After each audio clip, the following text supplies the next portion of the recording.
Be ready, guys. 5 seconds. Start.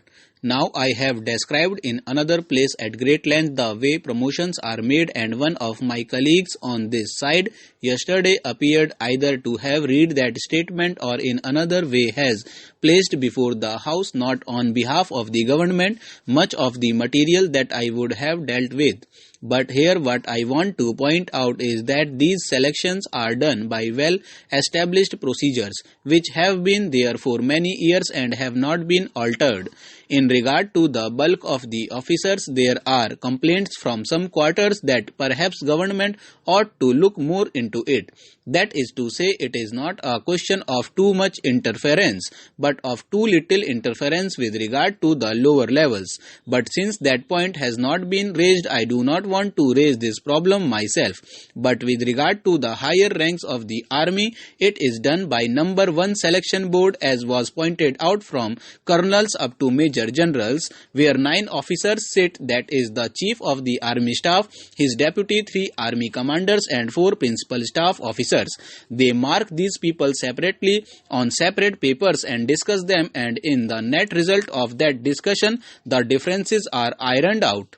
Besides examination of their records, the personal knowledge of these officers by their present or previous commanders who would be sitting round the table would be taken into account. Then it comes to the government, and the government, that is the defense ministry, examines them so far as they can from the papers, that is to say whether the conclusions are warranted by the premises supplied by the books, and then it is put up before the minister after discussion in the ministry itself as to the pros and cons of this matter. Normally, the recommendations that come from the army headquarters are accepted, and neither in the case that is now spoken about nor in anything else have these recommendations been turned down. Although I know that observation, I would like to make it clear on behalf of the government that the government have the right to turn down these recommendations because the services are under civilian control. It would be a bad day when the government responsible to Parliament cannot have the last word in this matter, because it is not merely a question of a soldier being efficient. There may be other matters to be taken into consideration. I am happy to think that no personalities have been introduced, because if the minister were to pursue the same line as those of the critics and drag the officer in, it would not be in his interest. When we go round to the question of seniorities and separations, I would like to say that so far as the lower levels are concerned, that is to say up to the rank of lieutenant colonel, the proportions of selections have remained much the same. There is a variation of 2 or 3% each year over the last 5 or 6 years, but it is more or less a mechanical process. When we come to the selection of lieutenant generals in the Indian Army, it is done not by the selection boards. This is done on the recommendation of the Chief of the Army Staff. The Prime Minister offered in the other house on a previous occasion for them to come and see the papers, rather unusual, but he, as the head of the government, is free to do so. While the offer was open, no one turned up. One person asked to come and we arranged it, but nothing happened.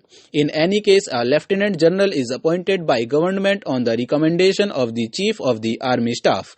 The same process goes through, because while there is no selection board, the Chief of the Army Staff by convention consults the army commanders, which is a sort of a selection board of a smaller type.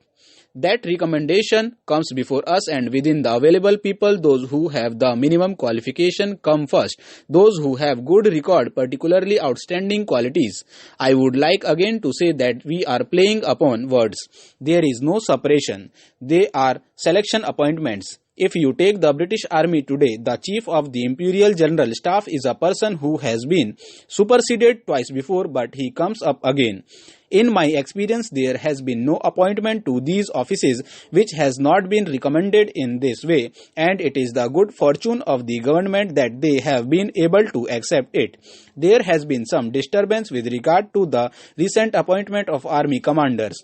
Army commanders by convention have been appointed by government even without reference to the chief of staff by selection of 2 or 3 people, but in this case discussion and consultations have taken place, and I am quite free to say that there is nothing in this appointment which merits criticism. Sir, I do not look upon our plan as an over-ambitious one. One has to remember while considering it that our population is increasing faster than our means of production. We have to meet the challenge of this growing population.